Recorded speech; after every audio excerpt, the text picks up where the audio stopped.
اللهم بارك على محمد وعلى آل محمد كما باركت على إبراهيم وعلى آل إبراهيم إنك حميد مجيد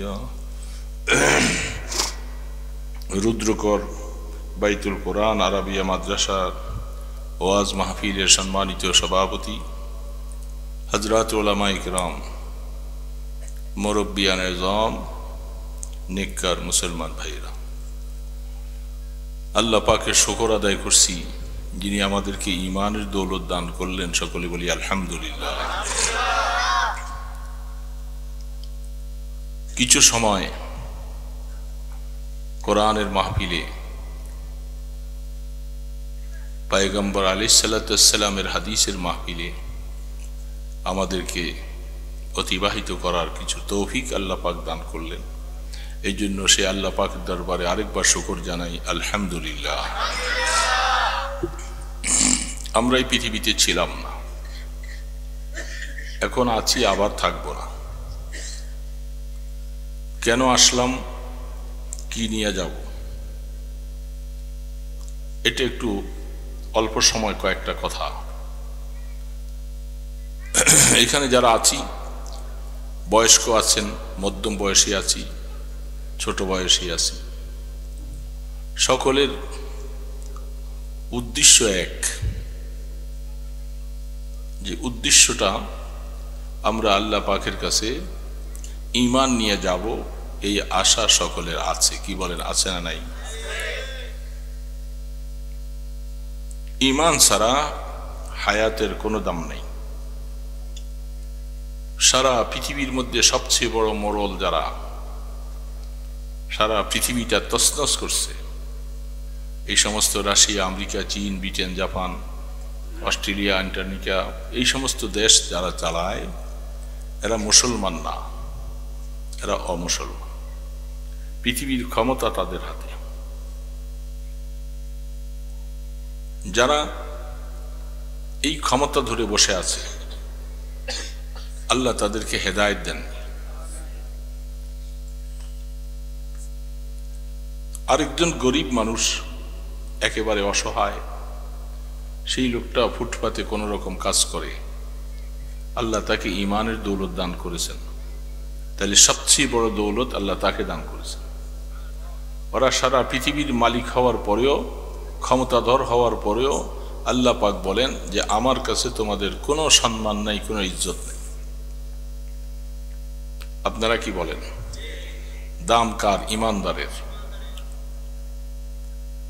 কিন্তু আফসোস হলো ঈমানদারের সংখ্যা যে তাদের তুলনায় কম। সারা পৃথিবীতে যত মানুষ আছে, আদমশুমারিতে হিসাব করলে ঈমানদারের সংখ্যা কম। কাফের, মুশরিক, বৌদ্ধ, খ্রিস্টান যত জাতি আছে তাদের সংখ্যা বেশি। প্রায় 700 কোটি মানুষ পৃথিবীতে, মাত্র 150 থেকে 200 কোটি মুসলমান ঈমানদার, আর বাকি সব কাফের, মুশরিক। সংখ্যায় তারা বেশি, ক্ষমতায় তারা বেশি। আমরা সংখ্যায় কম, ক্ষমতায়ও কম, কিন্তু আল্লাহ পাক আমাদেরকে ঈমান দিয়েছেন, তাদেরকে ঈমান দেননি। কিয়ামতের ময়দানে মানুষ 3 ভাগে বিভক্ত হবে। কয় ভাগে? এক ভাগ ডানপন্থী, আরেক ভাগকে বলা হয় বামপন্থী, আরেক ভাগকে বলা হয় যারা অগ্রগামী দল। কোরআন বলছে, কোরআনের মধ্যে আল্লাহ পাক বলতেছেন ওয়াস-সাবিকুন আস-সাবিকুন ফাআসহাবুল মাইমানাতি মা আসহাবুল মাইমানাহ ওয়া আসহাবুল মাশআমাতি মা আসহাবুল মাশআমাহ ওয়াস-সাবিকুন আস-সাবিকুন উলাইকাল মুকাররাবুন। আল্লাহ পাকের কোরআন একটা সূরা আছে, সূরাতুল ওয়াকিয়া। ওই সূরাটার মধ্যে আল্লাহ পাক বলছেন কিয়ামতের ময়দানে মানুষ 3 ভাগে বিভক্ত। এক ভাগকে ডানপন্থী বলা হয়, আরেক ভাগ বামপন্থী। দুনিয়ার মধ্যে ডানপন্থী বামপন্থী আমরা শুনি। দুনিয়ার মধ্যে বামপন্থী কারা? রাজনৈতিক নেতাদের মধ্যে অনেক সময় বাম দল বলা হয়, এরকম একটা রাজনৈতিক দল আছে। কিন্তু এই কথাটা আল্লাহ এখানে বলেন। এখানে ডানপন্থী যাদেরকে বলেছেন এরা কারা? এরা হলো আল্লাহ সুবহানাহু ওয়া তাআলা আদম নবীন আলাইহিস সালাতু ওয়াস সালামকে যখন বানালেন, সর্বপ্রথম আদমকে বানাইয়া আল্লাহ পাক আদম আলাইহিস সালামের পিঠের মধ্যে কুদরতি হাত দিয়ে এইভাবে একটা মোছা দিয়েছে। এর মধ্যে কিয়ামত পর্যন্ত আনেওয়ালা যত মানুষ ঈমানদার হবে, যত মানুষ জান্নাতের বাসিন্দা হবে, এদের সকলকে বের করে আল্লাহ আদম আলাইহিস সালামের ডান পাশে রাখছে। আবার এইভাবে একটা মোছা দিয়েছে। যারা জাহান্নামী, কাফের, মুশরিক, বৌদ্ধ, খ্রিস্টান, যুগী, মেথর যত আছে এরা জাহান্নামী হবে, এদেরকে বের করে আল্লাহ পাক আদম আলাইহিস সালামের বাম পাশে রাখছে। তাহলে দুই দল হলো। কিয়ামত পর্যন্ত আনেওয়ালা মানুষ, আমরা যারা এখানে বসছি, আমরাও সেই সময় ওই আদম ইসলামের যুররিয়াতের মধ্যে, সন্তানদের মধ্যে, ডানপন্থীর মধ্যে আলহামদুলিল্লাহ আমরাও ছিলাম। আলহামদুলিল্লাহ। কেন বললাম আমরা ছিলাম? যেহেতু আজকে আমরা এখানে যারা বসছি সকলে ঈমানদার। কি বলেন, ঈমানদার না? আল্লাহ পাক ঈমানদারকে ডান পাকে রাখছেন। যারা সারা পৃথিবীর মধ্যে এখন আছে কাফের, মুশরিক, বেঈমান, এরা ছিল বাম পাশে। কিয়ামতের ময়দানে আল্লাহ রাব্বুল আলামিন তার আরশে আজিমকে ময়দানে হাসরের মধ্যে ফেরেশতাদের মাধ্যমে নিয়ে আসবেন। এটা কিভাবে? এগুলাকে আয়াতে মুতাশাবিহাত বলা হয়। এটার হাকিকত বুঝা দুনিয়ার কোনো মানুষের জন্য সম্ভব না। আরশটা এত বড়, এটার বিশ্লেষণ করা যায় না। শুধু আরশের উপরে একটা চেয়ার আছে। চেয়ারটাকে কি বলে জানো? বলেন না আপনারা? আরশের সাথে কি আছে একটা? এটাই যে মনে করে আপনাদের এই স্টেজটা, এটার উপরে একটা কুরসি আছে, আছে না? এটা আরবি ভাষা। চেয়ার তো এটা ইংরেজি ভাষা, কেদারা বাংলা ভাষা, আর কুরসি আরবি ভাষা। এরকম কয়টা চেয়ার এখানে বসানো যাবে? প্রায় 8-10টা। কি বলেন, ঠিক না? ওই তুলনায় আরশ বড় না কুরসি বড়? বুঝার জন্য বলতেছি, আরশ বড়। তো আল্লাহ পাক আরশের বর্ণনা দেন নাই, কুরসির বর্ণনা দিচ্ছেন। আয়াতুল কুরসি একটা আছে নাকি? মুখস্থ আছে? সবার নেই। কয়জনের আছে দেখি? আয়াতুল কুরসিটা কয়জনের মুখস্থ আছে? সবার নেই। লাভ। আয়াতুল কুরসিটা মুখস্থ যাদের নাই তারা আফসোস করা দরকার। এটা অনেক বড় একটা নিয়ামত। হাদিস শরীফে আল্লাহ রাসূল বলেন, এই আয়াতুল কুরসি, এটার মধ্যে এত পাওয়ার, কারণ দুনিয়ার মধ্যে সবচেয়ে যত কিছু আছে, বিভিন্ন মখলুকাতের নাম আছে, প্রশংসা আছে, আসমান জমিনের কথা আছে, আয়াতুল কুরসির মধ্যে কারো কথা নাই, শুধু একমাত্র আল্লাহ পাকের পবিত্রতা, আল্লাহ পাকের পবিত্রতা বয়ান করা হয়েছে। এই জন্য আয়াতুল কুরসির পাওয়ার বেশি। যেখানে শুধু আল্লাহর কথায় বয়ান হচ্ছে, এটার পাওয়ার অনেক বেশি। আল্লাহ পাক বলছেন, যারা ফরজ নামাজ পড়বে, আমরা নামাজ পড়ি তো, কি বলেন? সবাই কিছু কিছু আছে নামাজ পড়ি না, এরকম আছে না? দুই এক বাবাই যারা পড়েন না, ওনারা কি ঠিক করলেন না ভুল করলেন?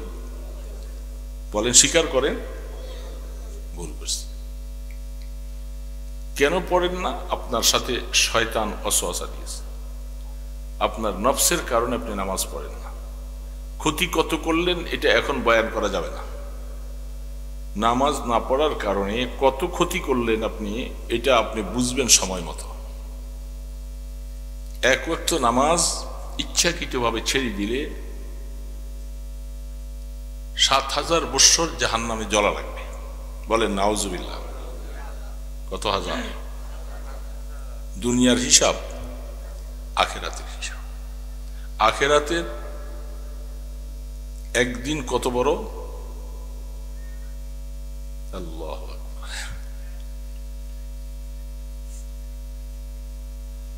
কোরআন শরীফে আল্লাহ পাক বলতেছেন কাআলফা সানাতিন মিম্মা তাউদ্দুন, অন্য আয়াতে আছে 50,000 সানা। দুনিয়ার তোমার 50,000 বৎসরে আখিরাতের একদিন। সুবহানাল্লাহ। হিসাব করা যাবে? দুনিয়ার এত হাজার বৎসর আখিরাতের যদি একদিন হয়, সেই ওই হিসাবে 7,000 বৎসর জাহান্নামে জ্বলা লাগবে শুধু এক ওয়াক্ত নামাজ ইচ্ছা করে ছেড়ে দিয়ে। কার ক্ষমতা আছে? যারা নামাজ ছেড়ে দিলাম ক্ষমতা আছে? ক্ষমতা নাই। তাহলে ভুল কত করছি হিসাব আছে? দোস্ত, ভুল কত করেছি এটার হিসাব নেই। এটার হিসাব মাওলা দিবে, তখন বুঝবেন।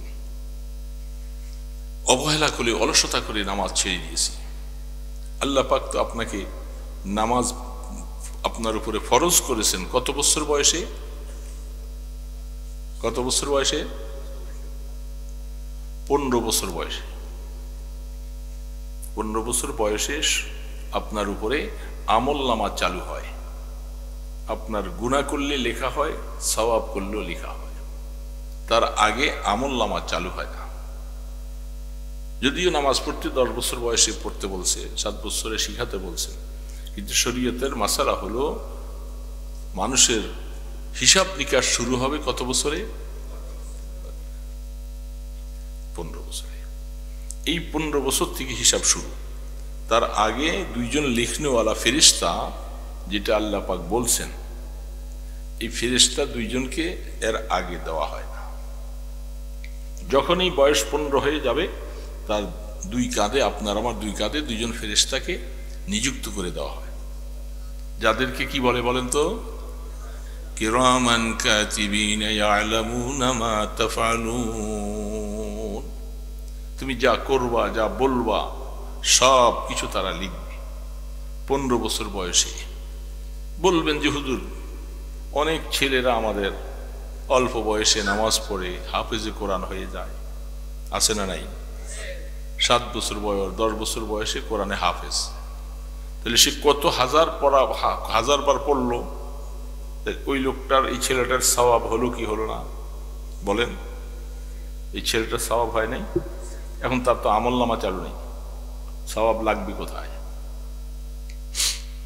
বুঝে আসতেছে কথা নাকি বুঝেন না? তার আমল নামা চালু হয় নাই। এখন সে তো কোরআনের হাফেজ, কোরআন কত খতম দিতেছে, তার সওয়াবগুলি কোথায়? হাদিস শরীফের মধ্যে পাওয়া যায়, উম্মতেরা মনে রাখবা, এই সন্তানটা দুনিয়ার মধ্যে এইভাবে আসে নাই, মা এবং বাবার মাধ্যমে সে দুনিয়াতে আসছে। মা বাবার হক আদায় করার মতো কোনো সন্তানের জন্য সম্ভব না। কোরআন তেলাওয়াত করেছো, হাফেজে কোরআন হয়েছ, যত সওয়াবগুলি সব মা বাবার আমলনামায় দিয়ে দেওয়া হলো।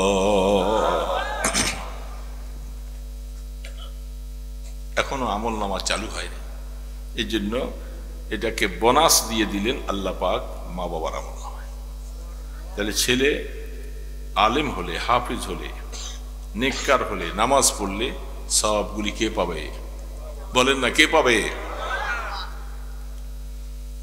যখন 15 বছর বয়স হয়ে যায়, আমলনামা চালু হয়ে যাবে, তখন থেকে নেক করলে নেক লেখা হবে, গুনাহ করলে গুনাহ লেখা হবে।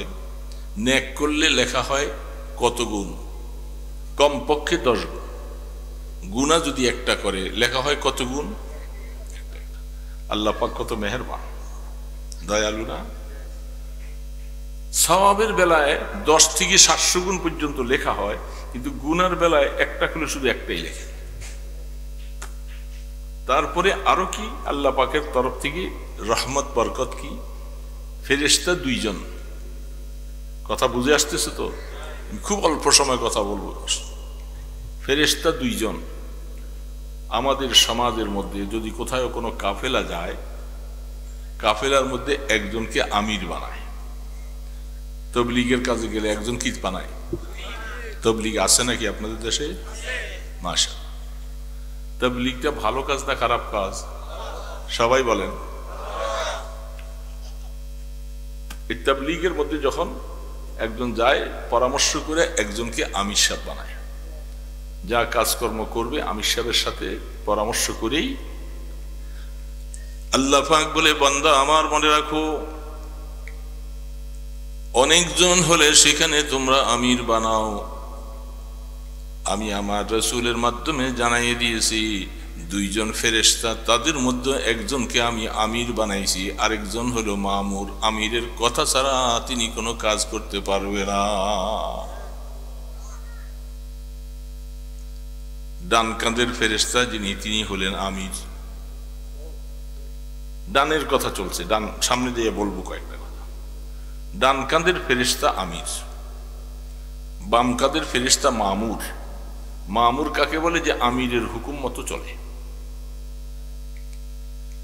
যখন কোনো মানুষ নেক আমল করে, তাসবিহ পাঠ করে, সুবহানাল্লাহ পড়ে, আলহামদুলিল্লাহ পড়ে, আল্লাহু আকবার পড়ে, কোরআন তেলাওয়াত করে, নামাজ পড়ে, ডান কাঁধের ফেরেশতা দেরি করে না, সাথে সাথে সব লিখে ফেলে। কোন বান্দা ভুল বশত গুনাহ করেছে, গীবত করেছে, মিথ্যা কথা বলেছে, কারো হক নষ্ট করেছে, এইভাবে করে সেই বাম কাঁধের ফেরেশতা বলে, গুনাহ করার সাথে সাথে যখন লিখবার জন্য প্রস্তুত নিয়ে যায়, ডান কাঁধের ফেরেশতা বলে, ভাই রাখো, তুমি এখন তার গুনাহটা লিখবা না, একটু ক্ষান্ত হয়ে থাকো। বাম কাঁধের ফেরেশতাকে লেখার অনুমতি দেন না মামুর, আমির হুকুম ছাড়া। অনেক সময় পর্যন্ত অপেক্ষা করে, আবার পরে যখন লিখবার জন্য যখন প্রস্তুতি নেয়, আবারও ডান কাঁধের ফেরেশতা বলে, ভাই অপেক্ষা করো, এখন লিখো না, কলম বন্ধ। আবার লিখবার জন্য প্রস্তুত যখন নেয়, 3 বার পর্যন্ত বান্দাকে সময় দেওয়া হয়। 3 বার পর্যন্ত সময় দেওয়ার পরে যদি কপাল পোড়া হয়ে যায়, তওবা করলো না, তখন ডান কাঁধের ফেরেশতা বলে, ভাই এবার তুমি লিখে নাও। সুযোগ দিল কয়বার? 3 বার সুযোগ দিয়েছে। গুনাহ করেছি, আল্লাহ পাকের ভয়ে, অন্তরের মধ্যে ভয় আইসা ডাক দিয়া বলবে, আল্লাহ আল্লাহ আমি ভুল করেছি, নামাজটা ছেড়ে দিয়েছি, ভুল করেছি, আল্লাহ তুমি আমাকে মাফ করে দাও, আমাকে ক্ষমা করে দাও, আমি আর নামাজ ছাড়ব না। এইভাবে তওবা করলে আল্লাহ পাক বলে, তার একটা গুনাহ লেখা হবে না, মাফ হয়ে যাবে, বরং আমলনামার মধ্যে সওয়াব লিখে দেওয়া হবে। তাহলে বুঝা গেল ডান কাঁধের ফেরেশতার পাওয়ার বেশি। কিয়ামতের ময়দানে আদম আলাইহিস সালাতু ওয়াস সালাম সহ, যেটা শোনালাম একটু আগে, আল্লাহ পাকের আরশটা এত বড়, এটার কথা কোরআন বলতেছে, ওয়াসিআ কুরসিয়্যুহুস সামাওয়াতি ওয়াল আরদ। আল্লাহ পাকের আরশ বাদ দিয়ে আল্লাহ পাক বলে, কুরসির কথাটা শুধু তোমাদেরকে শোনাই, আমার কুরসিটা কত বড়, সমগ্র 7 আসমান 7 জমিন সবগুলাকে একত্রিত করলে, পাশাপাশি করে রাখলে যত বড় হয়, আমার কুরসিটা এই সমস্ত আসমান জমিনগুলি আমার কুরসির কাছে সামান্য একটা সুইয়ের মতো।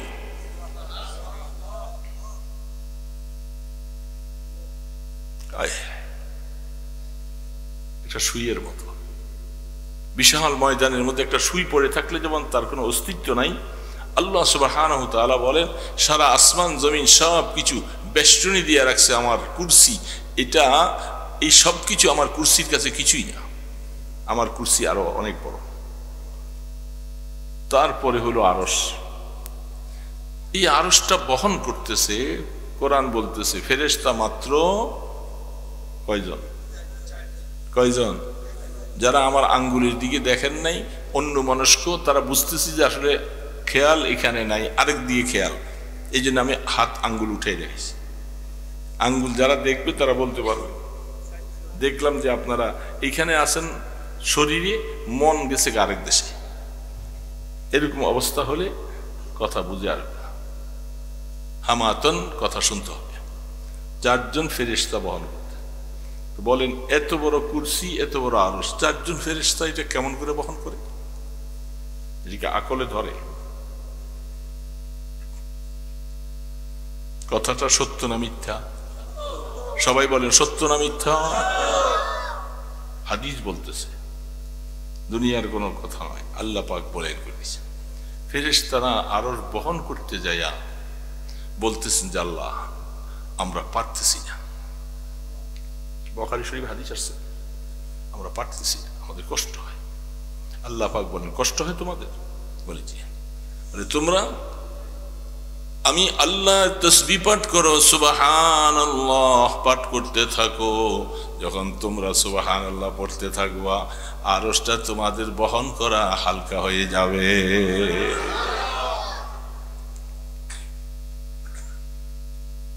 ব্যাপারটা বুঝছেন?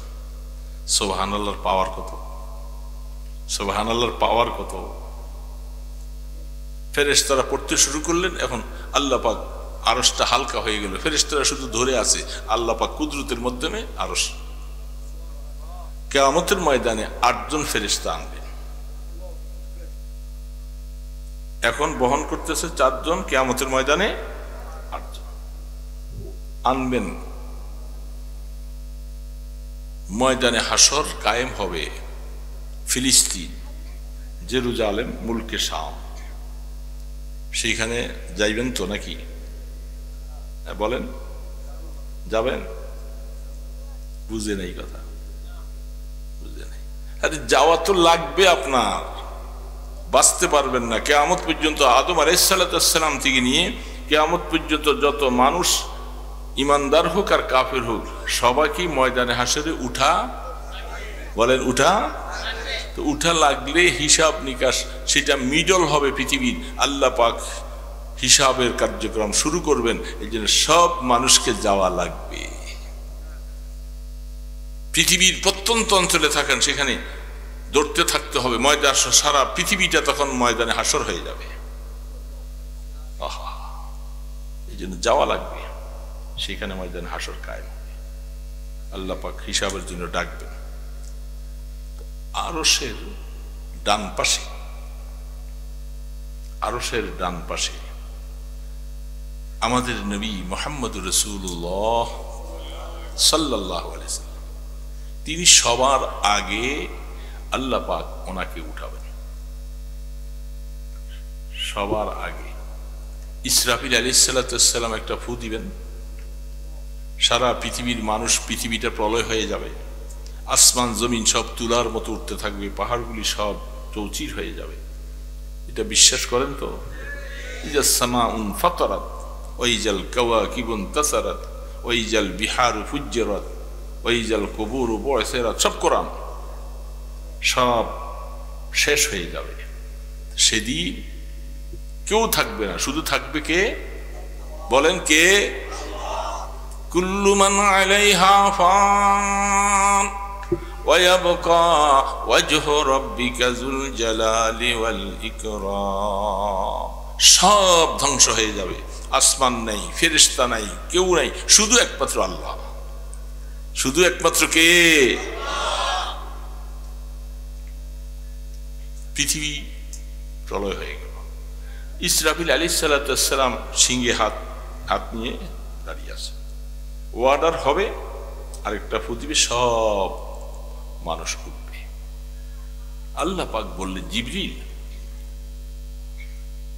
তোমাকে তো সিংহায় ফু দেওয়ার জন্য আমি বলবো, তবে এক কাজ করো, সিং ফু দেওয়ার আগে আমার বন্ধুকে উঠাই নিয়ে আসো। আমার কে? বন্ধুকে বলেন না, বন্ধুকে? আমার বন্ধুকে নিয়ে আসো। ইসরাফিল আলাইহিস সালাম বলেন, আমার হাতে সিং ফু দেওয়ার দায়িত্ব জিবরিলকে আল্লাহ পাক বললেন, জিবরিল তুমি যাও, আমার বন্ধুকে সাথে নিয়ে বন্ধুর কাছে যায় বন্ধুকে উঠাই নিয়ে আসো। বন্ধু উঠে আনার পরে তারপরে শিং ফু দেওয়া হবে। বন্ধুর ইজ্জত অনেক বেশি, তাকে ইসরাফিলের ফু দিয়া উঠানো হবে না, স্পেশাল ভাবে আমি আল্লাহ তাকে উঠাবো।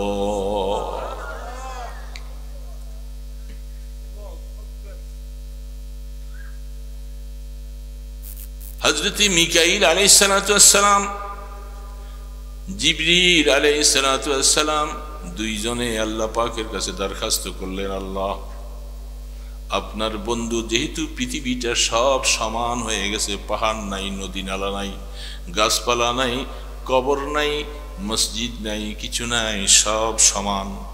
এখন আল্লাহর পয়গম্বরের কবরটা কোন জায়গায় সেটাও তো আমি জানি না। মাটি সমান, কবরটা কোথায় বলতে পারে? আল্লাহ পাক বললেন, জিবরিল জমিনের দিকে তাকাও, জমিনের দিকে তাকাইলে দেখবা একটা জায়গা থেকে নূরের পানুস এইভাবে উপরের দিকে উঠতেছে। যেই জায়গা থেকে নূরের ফানুসের মতো উপরের দিকে উঠতেছে, ওই জায়গার মধ্যেই আমার বন্ধু আরাম করতেছে।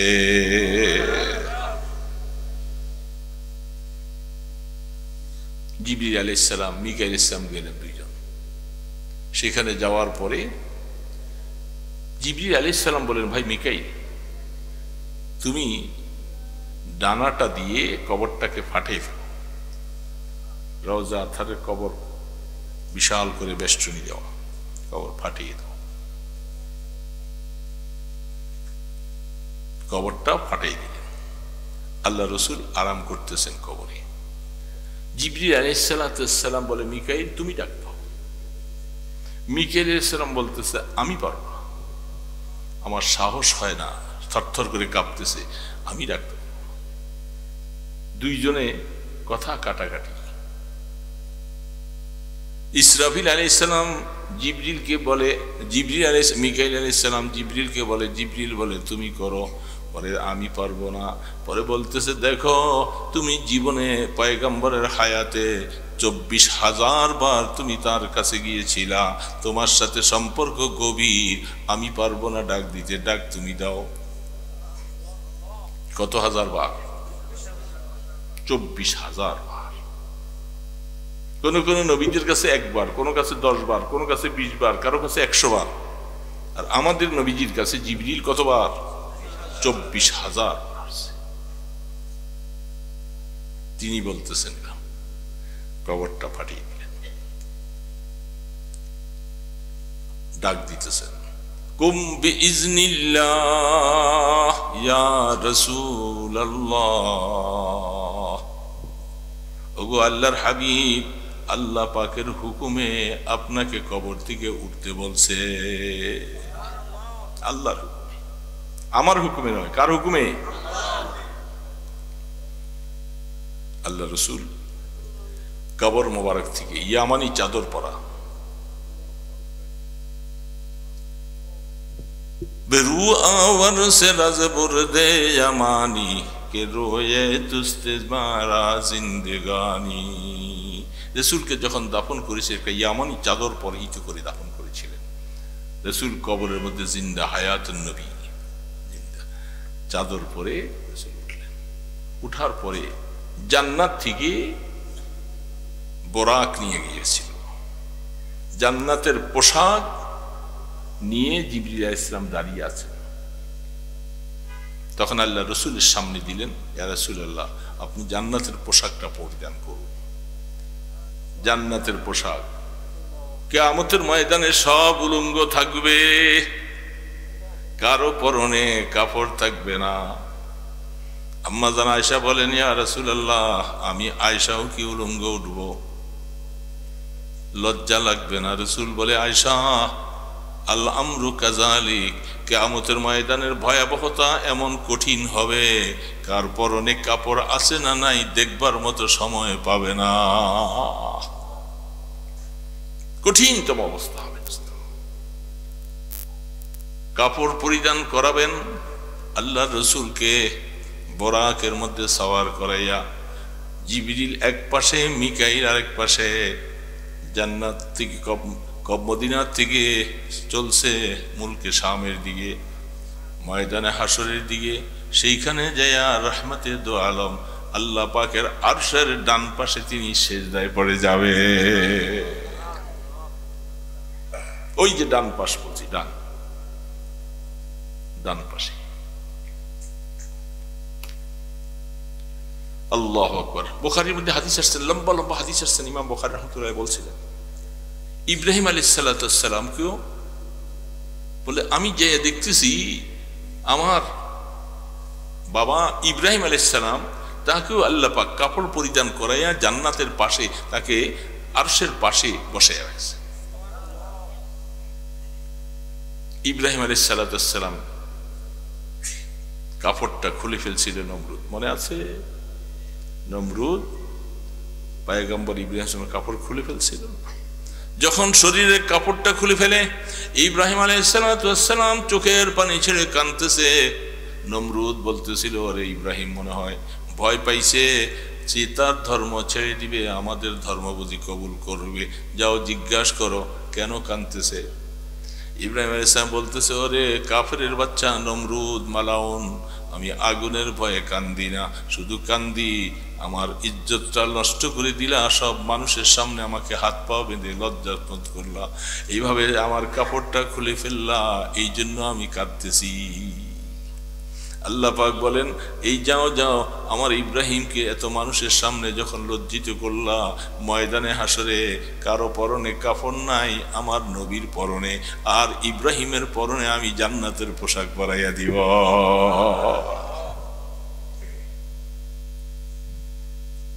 কোন পাশে?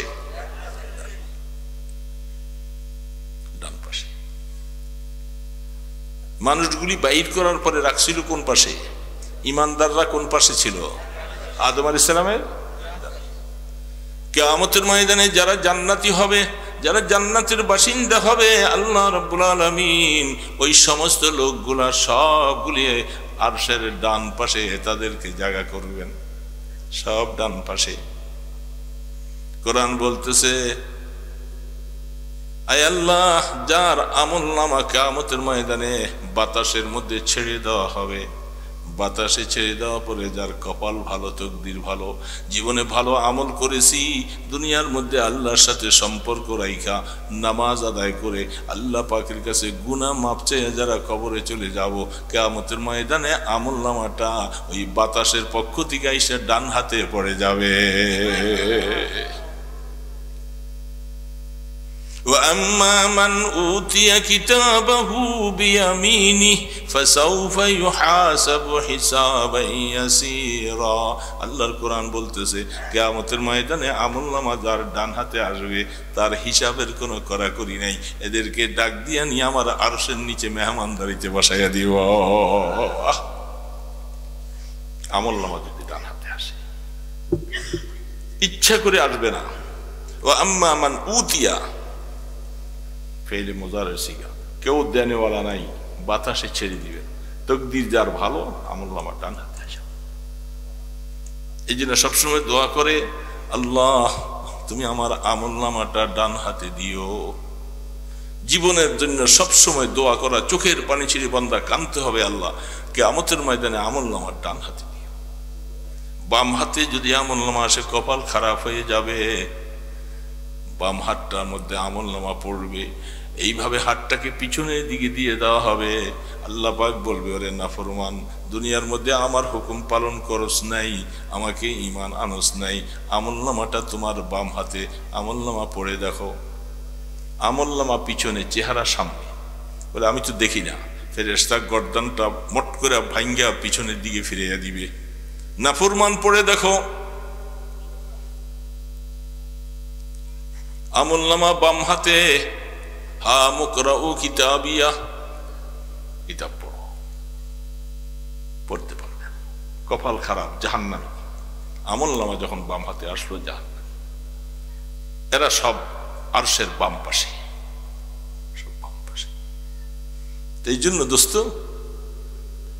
আমলনামার ডান পাশে তার হাতে আসবে, মানুষগুলিও থাকবে আরশের ডান পাশে। আদম আলাইহিস সালামের সময় বানাবার পরে ঈমানওয়ালারা তারাও ডান পাশে। এই জন্য আল্লাহর কোরআন বলতেছে ফাআসহাবুল মাইমানাতি মা আসহাবুল মাইমানা। কি ভাগ্যওয়ালা, কি ভাগ্যওয়ালা ডানপন্থীওয়ালারা, ডান পাশওয়ালারা, কত ভাগ্যওয়ালা, কত ভালোওয়ালা। কি বলেন, ভাগ্যওয়ালা না? এটি আল্লাহ কোরআন বলতেছে ফাআসহাবুল মাইমানাতি মা আসহাবুল মাইমানা। কি আশ্চর্য তোমাদের জন্য, তোমাদের আমলনামা ডান হাতে, তোমাদের কপাল ডান হাতে, থাকবা আরশের ডান পাশে। ও আসহাবুল মাশআমাতি মা আসহাবুল মাশআমা। এ কপাল পরার দল, কতই না নিকৃষ্ট তোমাদের জীবনটা। তোমরা আমলনামা বাম হাতে, থাকবো তোমরা বাম পাশে। এই দিক থেকে কিয়ামতের ময়দানে হিসাবের বেলায় তোমরা পরাজয় বরণ করবে, জাহান্নামে চলে যাবে, কেউ ধরে রাখতে সেদিন পারবে না। কপাল। এই জন্য দোস্ত, কথা শেষ। আমলনামা ডান হাতে চাই না? সবাই চাই। আল্লাহর কাছে চাইতে হবে, কাজও করতে হবে। নামাজ পইরা না না পইরা? এ যুবক বাবাজিরা, নামাজ পইরা না না পইরা? নামাজ পড়বা না আর আমলনামা ডান হাতে চাও, এটা তো হতে পারে। যা ভুল করেছো তওবা করো, আর করবো না, নামাজ ছাড়বো না, মাওলা তোমাকে সেজদা দিব, আমি জীবনে বহু ভুল করেছি, আর করব না, আমাকে তুমি আমলনামা ডান হাতে দিও, কিয়ামতের ময়দানে ডানপন্থী হিসাবে আমাকে কবুল করবা, এবং যদি দয়া করে পুলসেরাতটা তুমি কুদরতের দ্বারা পার করাইয়া দিবা। তা না হলে বাবা উপায় নেই, উপায় নাই। আল্লাহ না করুক, আল্লাহ যদি নারাজ হয়ে যায় তাহলে আপনাকে কেউ বাঁচাইতে পারবে, কেউ বাঁচাইতে পারবে না। দুনিয়ার এই আনন্দময় কত স্লোগান না দিবেন, এই যে রাজনৈতিক আসতেছে, রাত ভরে ভরে মার্কা মার্কা ভরে কত স্লোগান না দিবেন, এই দিবেন কি দিবেন না? আসতেছে না? বুড়া মিয়া, বড় মিয়া, ছোট মিয়ারা সবাই এই রাজনৈতিক সময় স্লোগান দিতে দিতে রাতে ঘুম নাই, আরাম নাই, বিশ্রাম নাই। কি হবে কি হবে না এরকম পরিস্থিতিরা?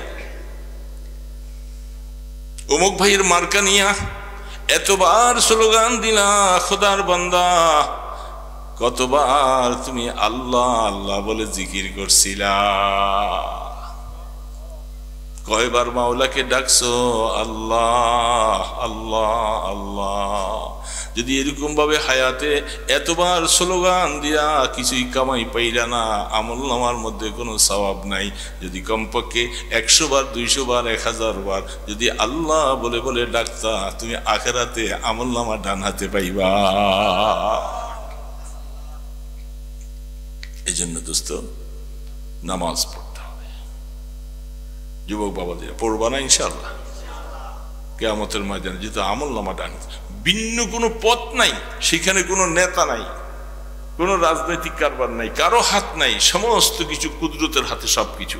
এই জন্য আমরা খেয়াল করব, আমার আমলনামা ডান হাতে পাইতে হইলে এখন থেকে তার সাথে সম্পর্ক লাগাইতে হবে। লাগাবো না ইনশাআল্লাহ? আল্লাহ পাক আমাদের সকলকে এই টুটাফাটা কয়েকটা কথা বললাম, বলনেওয়ালা শুননেওয়ালা সবাইকে আমল করার তৌফিক দান করে।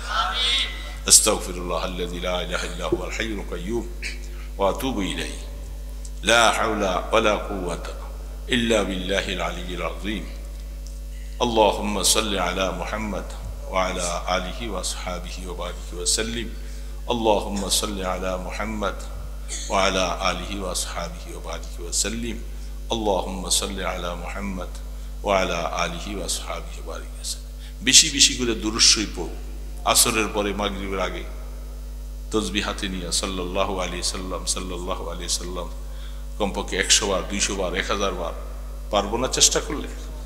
সুবহানাল্লাহ আলহামদুলিল্লাহ লা ইলাহা ইল্লাল্লাহ আল্লাহু আকবার, সুবহানাল্লাহ আলহামদুলিল্লাহ লা ইলাহা। জি সুবহানাল্লাহ পড়লে আরো হালকা হয়ে যায়, আর আমি সুবহানাল্লাহ পড়লে আল্লাহ আমার গুনাহ হালকা করবে না?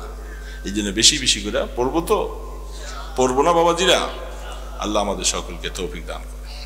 আলহামদুলিল্লাহি রাব্বিল আলামিন, والصلاة والسلام على أشرف الأنبياء والمرسلين يا حي يا قيوم برحمتك نستغيث।